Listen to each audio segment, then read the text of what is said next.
दोस्तों, जैसा कि हम सब जानते हैं कि हाल ही में अयोध्या के अंदर राम मंदिर बनाने के लिए और भगवान श्री राम और माता सीता की मूर्तियां बनाने के लिए नेपाल से भारत यानी अयोध्या में 2 विशाल शिलाएं पहुंची है।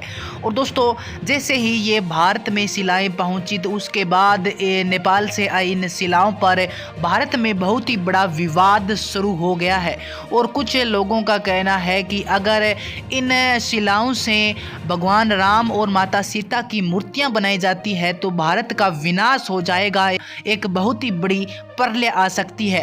तो चलिए दोस्तों, देखते हैं क्या है पूरी अपडेट, पूरी खबर पर हम चर्चा करेंगे। तो आप वीडियो के लास्ट तक बने रहें और लोगों ने इन पर अपने क्या विचार दिए हैं, इसके अलावा इन पर विवाद क्यों छिड़ चुका है, इसकी असली वजह क्या है, इन सब पर हम पूरी चर्चा करेंगे। तो आप वीडियो के लास्ट तक बने रहें।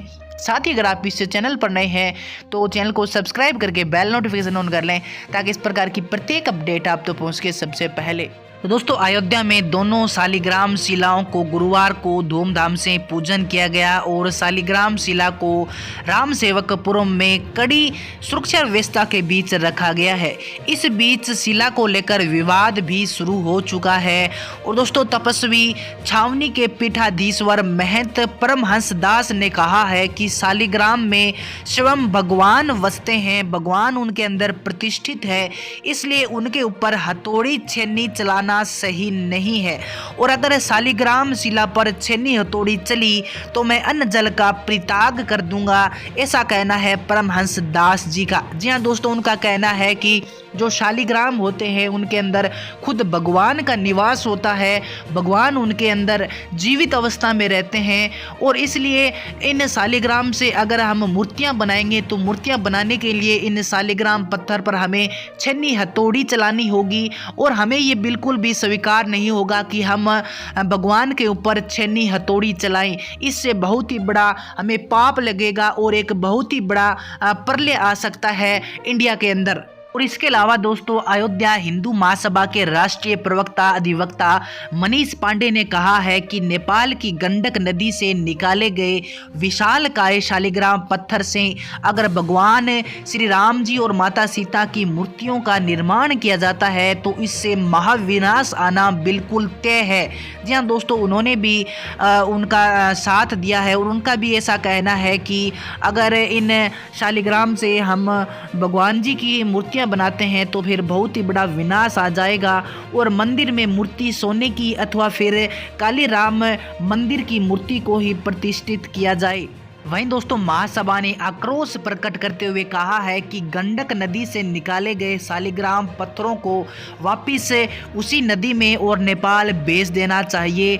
उन्होंने पौराणिक महत्व पर चर्चा करते हुए बताया कि शंखचूड़ नामक दैत्य की पत्नी वृंदा भगवान विष्णु की परम भगत थी और वह भगवान को अपने हृदय में धारण करना चाहती थी।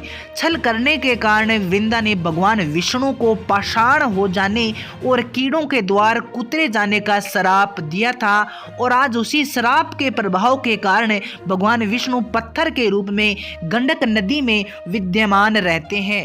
पांडे ने आगे ये भी कहा कि भगवान विष्णु गंडक नदी में जीवित अवस्था में विद्यमान है और उनका जो आकार है वो दिन प्रतिदिन बढ़ता ही जा रहा है। तो दोस्तों, इस प्रकार जो महासभा के लोग हैं, जो महंत लोग हैं, उनका कहना है कि नेपाल से जो 2 विशाल शालिग्राम शिला भारत पहुंची है उनसे भगवान श्री राम और माता सीता की मूर्तियां बिल्कुल भी नहीं बननी चाहिए, क्योंकि उनमें खुद भगवान का वास है, उनके अंदर खुद भगवान रहते हैं।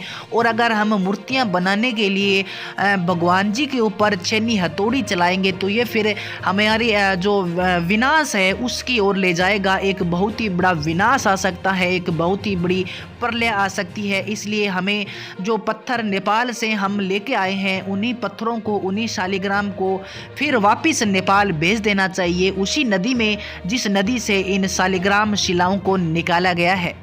तो दोस्तों, ये जो विवाद चल रहा है इसके ऊपर आपके क्या विचार है, आप अपने विचार भी कमेंट सेक्शन में रख सकते हैं। दोस्तों, आज की वीडियो में इतना ही। अगर ये वीडियो आपको पसंद आए तो अपने दोस्तों के पास जरूर शेयर करें, चैनल को भी जरूर सब्सक्राइब कर लें ताकि इस प्रकार की प्रत्येक ऑथेंटिक अपडेट आप तक पहुँच के सबसे पहले।